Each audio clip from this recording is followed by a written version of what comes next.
and we're welcoming our next speaker, and that is Sally-Shakti Willow, and she's talking to us today all the way from the United Kingdom. So that's where she's based. Now, Sally-Shakti, she's going to tell us a little bit about herself and her journey, because she's both done the study side and she started her own business. And so she's got lots of stuff to talk to us today about how we can bring ourselves, learn more about ourselves and bring our natural strengths into the world. So Sally-Shakti, tell us a little bit about yourself, please. Thanks, Kathy. Yeah, I've done the study and I've been a teacher as well, and started my own business. So I spent quite a lot of my life in education and academia. After I finished my degree in English literature, I spent 10 years as an English teacher before I went back to university to do my master's and PhD in poetry. And I found through that, especially through the master's and the PhD, that the more I started to use journaling as a practice, the more helpful that was for me in both my personal and academic and professional life. It was really helping me to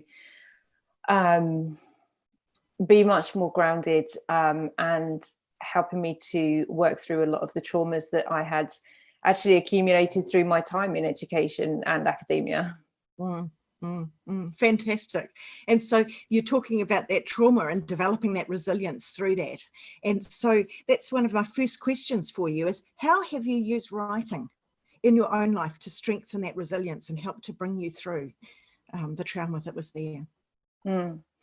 Yeah, so I have to say that when I completed my PhD, which I submitted my final thesis in September 2019, I then spent about 3 months doing nothing but journaling.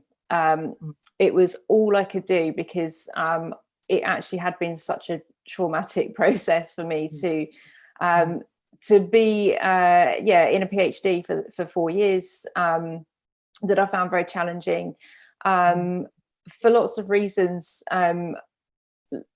Finding myself in an academic environment as a first generation scholar, somebody who'd grown up in a working class environment, working class family. I was the only person I knew from my family or friendship group or social groups who had gone into education and studied to that higher level. And I felt very out of place in an academic environment.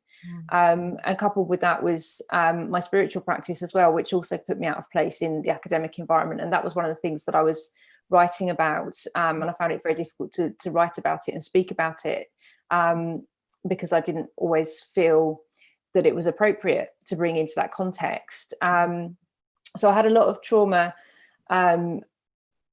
that I needed to release at the end of that process. It started when I actually finalized my thesis, and the last thing I wrote in my thesis was the introduction, because that actually was like the sort of overview that brought it all together.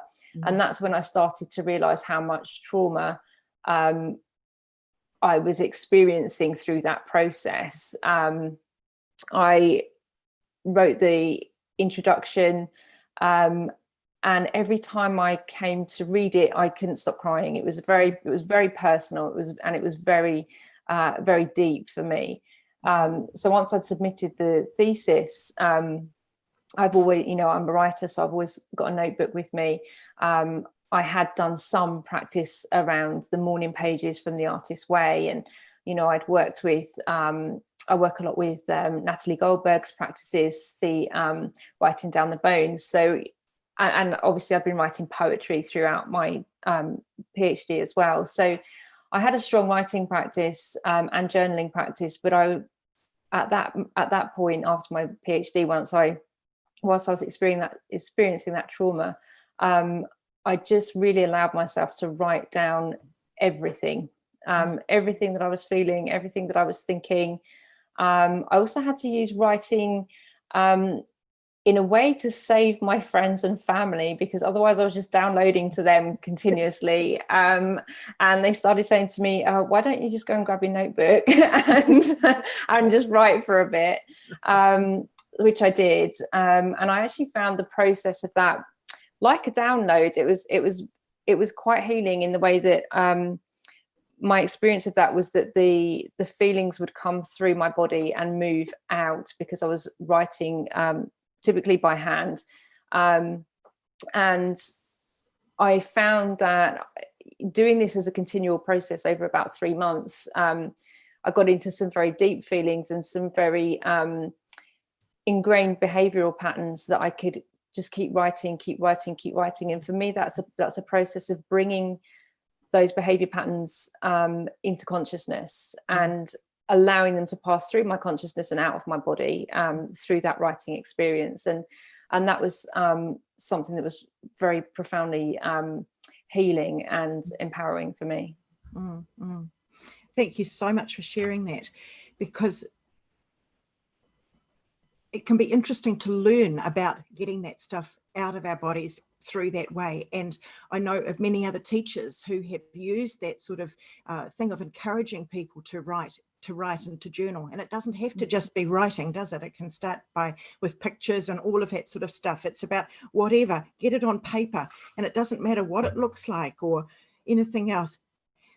What I've seen in so many children actually working through is that the hardest thing is actually getting pen to paper, and then something starts to happen and something starts to come out. So giving yourself permission to do that, I think, is what you've done in that space, and discovered as a real way of pulling out that resilience and working through that. Yeah, and you've touched on a couple of really interesting points there, Kathy. One is about, certainly for me, I'm not the kind of person who does the very beautiful artistic journaling. My journaling, as you'll see as we speak, my journaling is very messy. And it actually began to develop that it became less and less legible, because for me, it wasn't any longer a process of writing something that I was needing to look back on.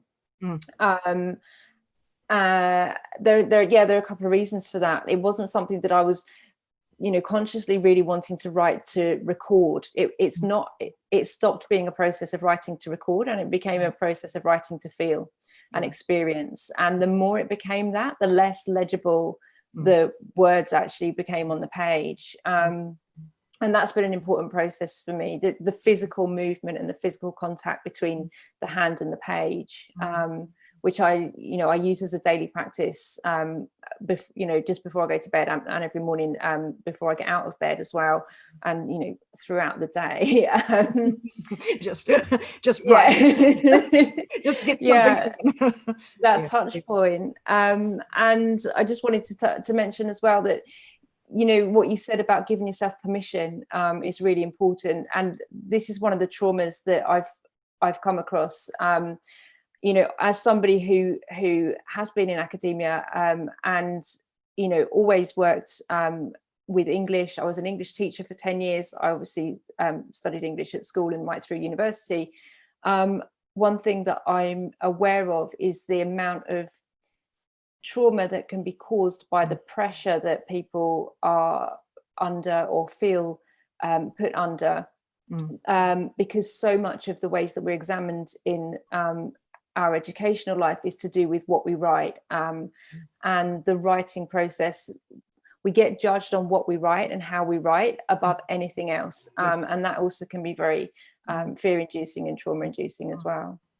And for the shape of our letters and everything about it, isn't it? So it's an incredibly liberating thing to be able to start that journaling practice. Okay, you've touched on so many other things there in terms of not having come from an academic background, coming from that working class background, and deciding to go into education and go to university, become a teacher. And I'd love to hear more about that.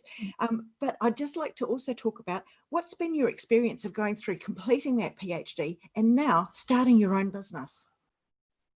Yeah, that's been quite a journey. And, as you've touched on, each of these stages in my life has been really quite experimental. I don't have an academic background or family, and I don't have an entrepreneurial family either.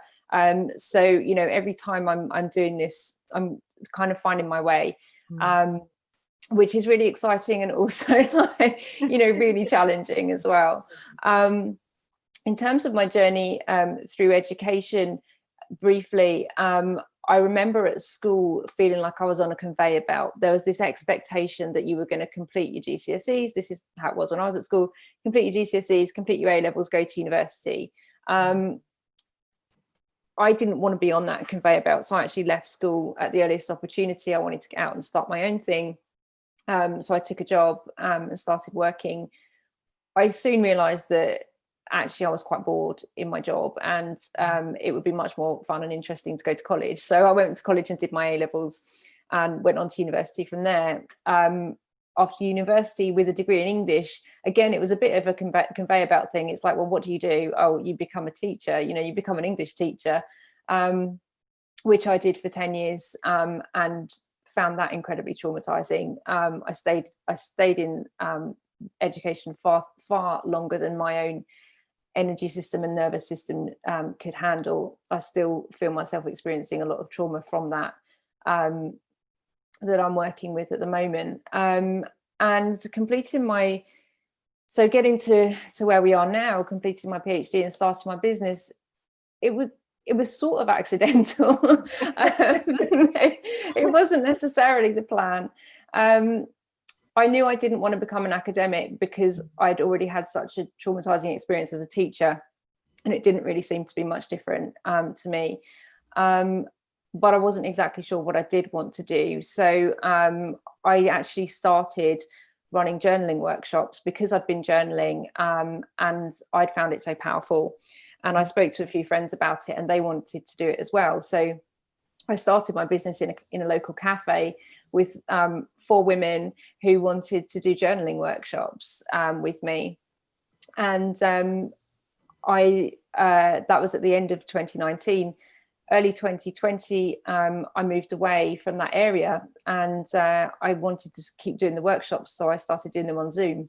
Then when we get to the pandemic in April, everything opens up and suddenly I'm running an online business that also now includes writing and thriving in higher education. So I actually support other PhD students in the writing process for their PhDs as well. I support them through the process and I support them with the challenges of that as well. Mm-hmm.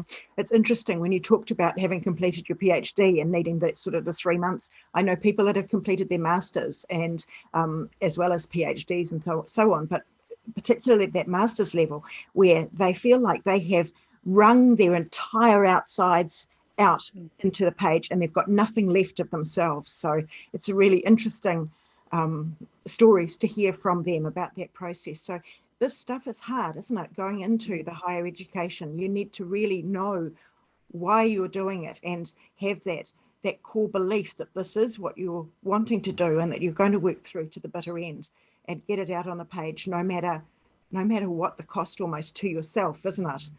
Yeah. I mean, it's great that we can support people with that process as well, because, you know, there is a cost to that. But yeah, having that core of self-belief and standing firm in that, because what you'll achieve through that process is really incredible. And I think that's something that I didn't realize, and that's part of what the journaling was about. It really is a life transforming process. You're not just writing something, anything. It's working at you on every level. And that's what I wasn't really prepared for. And this is what I didn't really realize until I was writing the introduction, was that, all of those things that I was finding really challenging whilst I was doing this were exactly working through me because I was doing this. And so, you know, it was really working on my life on every different level. And I'm sure you've been able to bring some of that, a lot of that, those skills into setting up your own business and so on, because that's not easy either. And I don't know if you realize how many people this year that I've talked to have said, I became an entrepreneur accidentally. And yeah. I'm one of those as well. It's not something that I ever set out to do. And I also came from a teaching background and here I am. So it's and learn through that doing, don't you? It's almost like you realize that there's an opportunity there and you just start. you don't have to start with this huge big thing. You just start and you find out where it takes you. And the joy of the journey, I think, part of that, isn't it? Absolutely, yeah. And it is about taking each step at a time. And for me, the more I've learned to almost step back and allow it to happen organically, Yes. and then take the step that needs to be taken. When I first started the business, I was pushing quite a lot to try and make it like this or look like that. But then I stepped back a little bit, and the more organically it unfolds, the more I can take the next steps that actually are leading me in a much more sustainable direction. Exactly. That sustainability and so on. Okay, so the next question that I got for you then is, you've been using this writing as to support you in the process, the whole process, the whole way through. And you talk about 4 stages of writing. So can you tell us about those 4 stages of writing and how you can apply those to anything in life, whether it's setting up a business, whether it's higher education, whether it's just getting through day to day, whether it's exploring what you might be wanting to do next? You've got 4 stages of writing that are like gold for us all. So please share. Absolutely. I'm going to share my screen with you here. Let's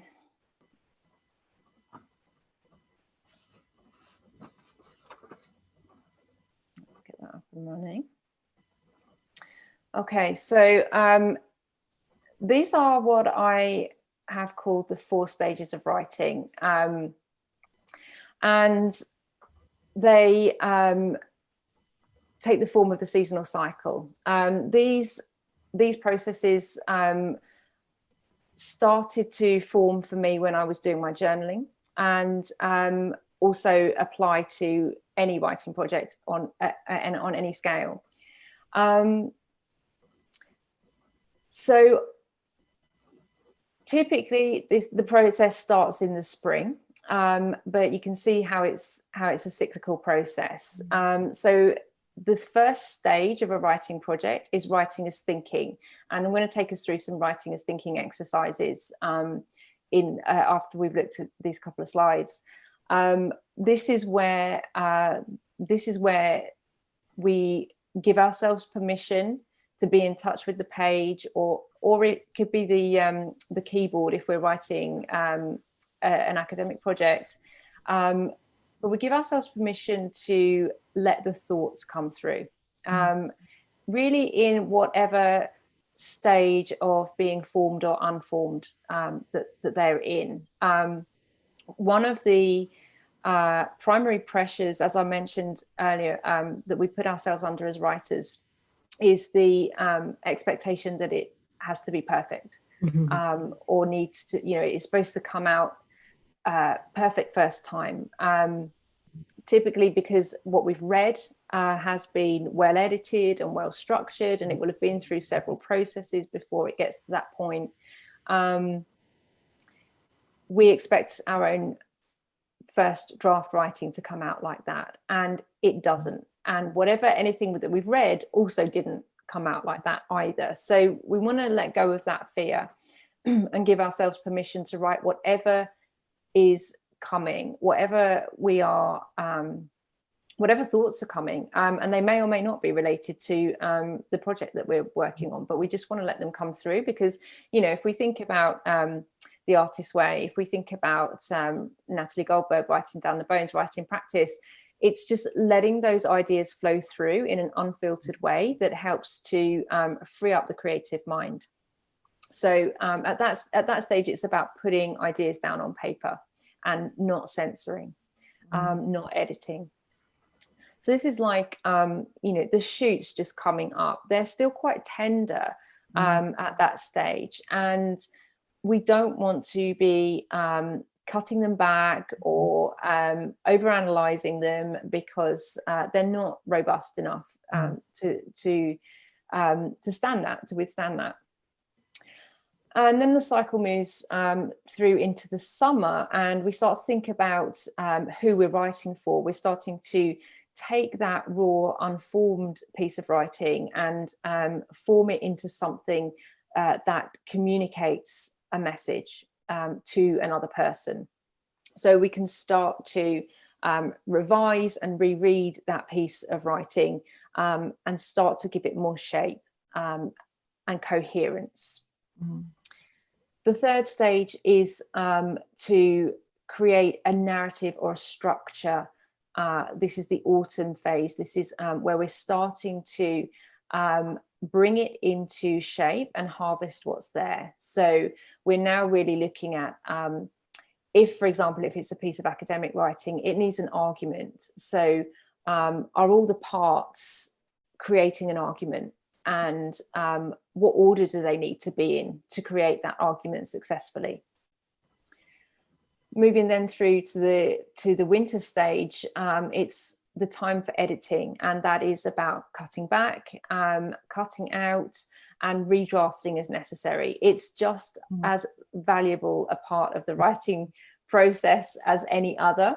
And you know, I think there's a tendency, a lot of the fear comes into writing because we think that we have one shot and we just have to get it right first time. But there are actually these 4 parts to it, which if we work with those systematically, and you know, they can be a cycle, because once we've edited it, we may then go back, and what tends to happen is once we get to the end of a piece of writing, we have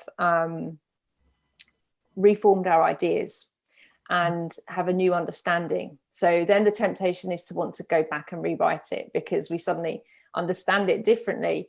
That can be a valid thing to do and repeat the cycle again. It can be necessary, but also there has to be a cutoff point. That's why deadlines are useful, because otherwise we could just be rewriting the same project over and over again, and that's not healthy or necessary. No. And that's something else that I see is people sort of hanging out in one particular thing, you know, hanging out in the spring and just constantly, okay, well, we'll try this. You have to be able to move on, don't you? And actually think, okay, I want to do something with that and take it into that next phase. And I really liked what you said in there about in that springtime, not to cut it down. And you think of those new shoots in the garden, and so much can go wrong with them. And it's about actually choosing those few that you're wanting to grow, isn't it? Yeah, really tending to them, exactly, and choosing, looking at that piece of writing and then selecting the parts that are going to be developed is a great way of looking at that as well. It's not all bad. No, no, exactly. And I would just add to that as well that, you know, I think of it as it being different parts of the brain being involved in these different stages as well. So I always encourage people not to mix.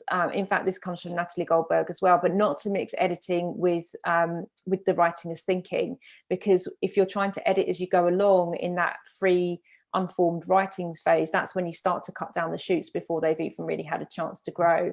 So we want to do them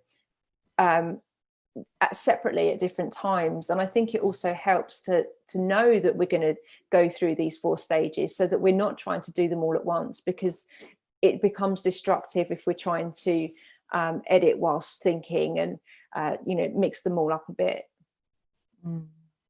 And I can feel myself taking a big deep breath as you're talking about that, because I think this process can really help people to be able to think of that writing process, to be able to stop, slow down, and to just go, no, it's a process, and we're going to go through it one step at a time, especially when you're in a hurry for a deadline and it's tempting to just, you know, do a draft and hand it in type thing. So, and it can be, and you know, that kind of works, you know, to a point.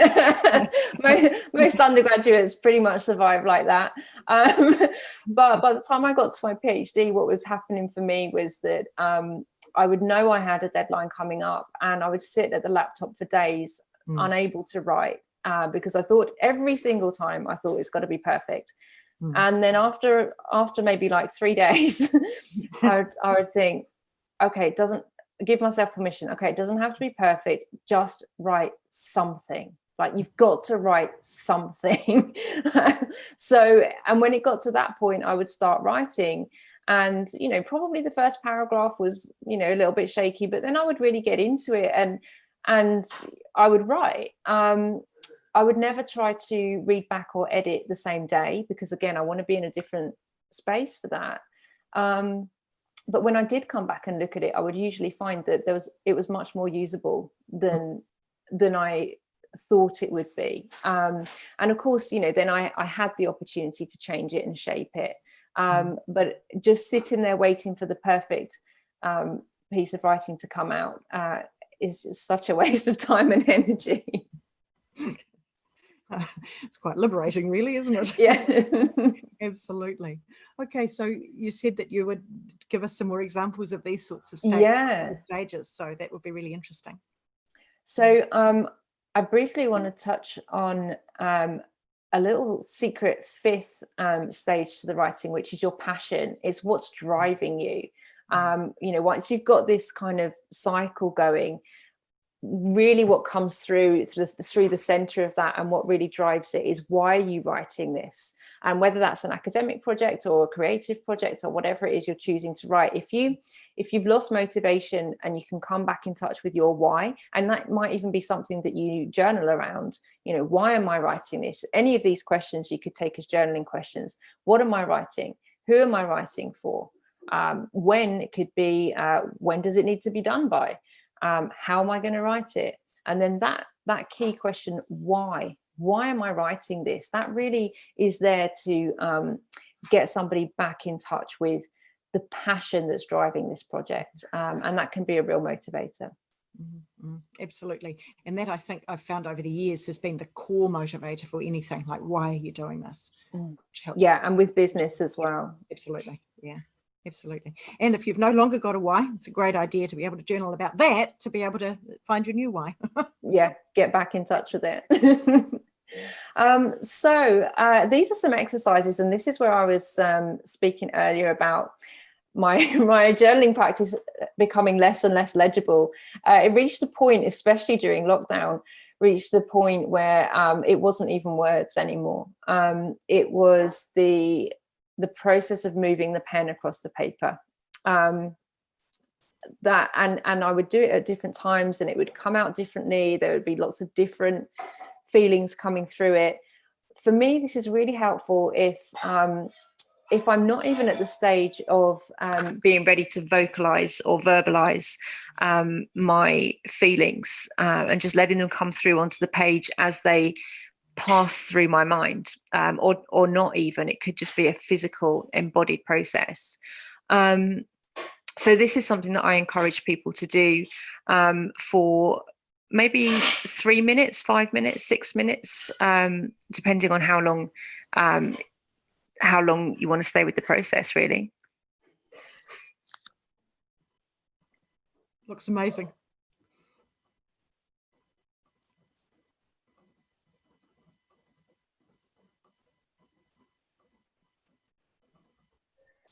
So the second stage of that process is free writing. And that's when you actually do start bringing words in, and to write anything that is on your mind, without judgment or editing. So we've spoken about this in the writing cycle process. And the purpose of doing that is freeing your mind now so that you've got space to write with purpose later. And I've given the following prompts to help, because often when I'm journaling with traumas, it's about the feelings that are stuck. So the first stage is to get in touch with those feelings, and we would have moved the pen across the page to do that in a very embodied way, and then we can move into verbalizing that process. So there are 2 prompts there to help people. I feel and I don't feel. And both of those can be really powerful to journal with for 5 to 15 minutes. I can see the use of that as well, in terms of, and it doesn't matter. It's just that acknowledging your feelings, which is so powerful, helping people move through, isn't it? Fantastic. Great. And the final stage then of this part is focused writing. So when we then move into a productive or just prior to a productive phase of writing, especially if we do have a project or a purpose for our writing. Maybe this is in preparation for an academic project that we're working on, or a creative project, or a business project. These 4 prompts, again, will help you really to get into almost locating yourself within that project. Where are you right now with this project? What do you think in relation to this project? So the prompts are: I think, I don't think, I know, I don't know. And whenever I've done this exercise with PhD students, it always helps to give them clarity about where they are in relation to their project right now, what they know and what they have yet to find out. And it helps to really give them direction so that they know what they need to find out to complete the next phase of the project. And again, you can use this in your business journaling as well. You know, where are you now? What knowledge do you have? And what knowledge do you still need? And then once you understand what knowledge you still need, you can start to consider where you're going to gain that knowledge from, who you're going to ask, or where you're going to go to find that knowledge. Mm-hmm. So it really helps to bring you that clarity, doesn't it, about what the next step forward is? Yeah.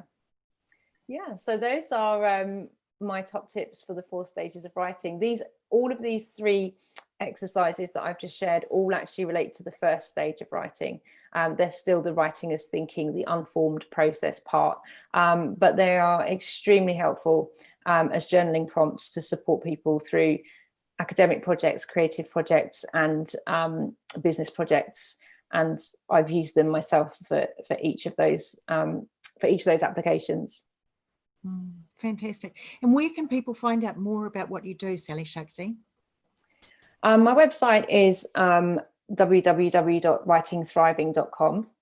That is mostly, there's a lot about my copywriting work on there at the moment.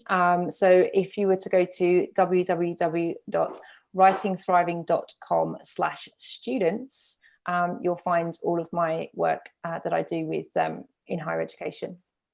Fantastic. Thank you so much. Thank you so much for sharing with us today. That's been very, very, very useful.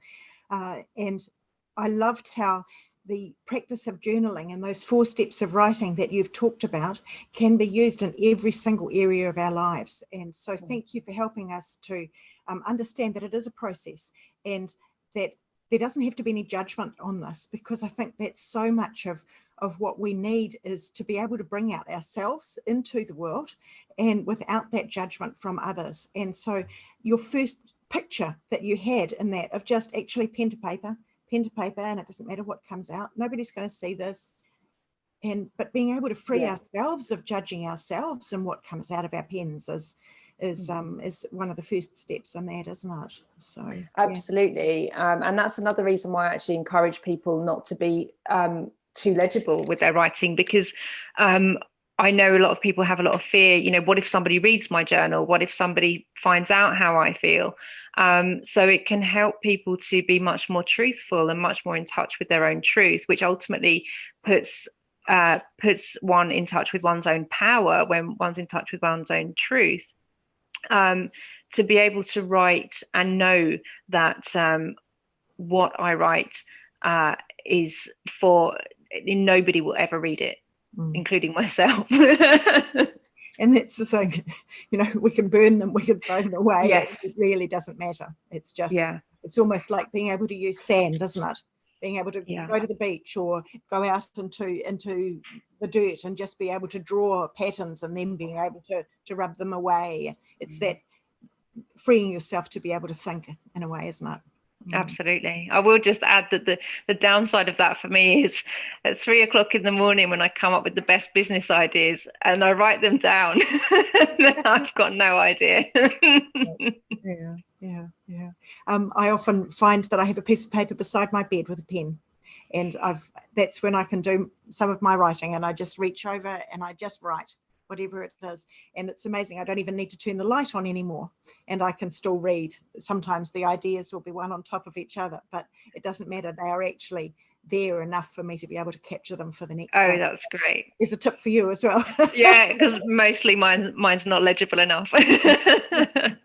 Yeah, and then I think, okay, well, I trust the process so much that I know that it, you know, if it's come through and I've written it down, it's there. And if I need it again, I'll find it. Absolutely. And being able to trust that process, trust what's in us to be able to come through is fantastic. Okay. Well, this is the end of this session. So thank you very, very much, Sally-Shakti, for bringing us all of those insights, if you like, into the power of journaling to be able to shape our lives, to be able to bring out more of who we are in the world, to be able to give us direction and to help us develop that resilience to be able to get through whatever it is that we are facing in our lives. And I love that part of what you brought to us today. So yeah, thank you very, very much for sharing that. Thank you. Thanks, Kathy. I really enjoyed talking about it.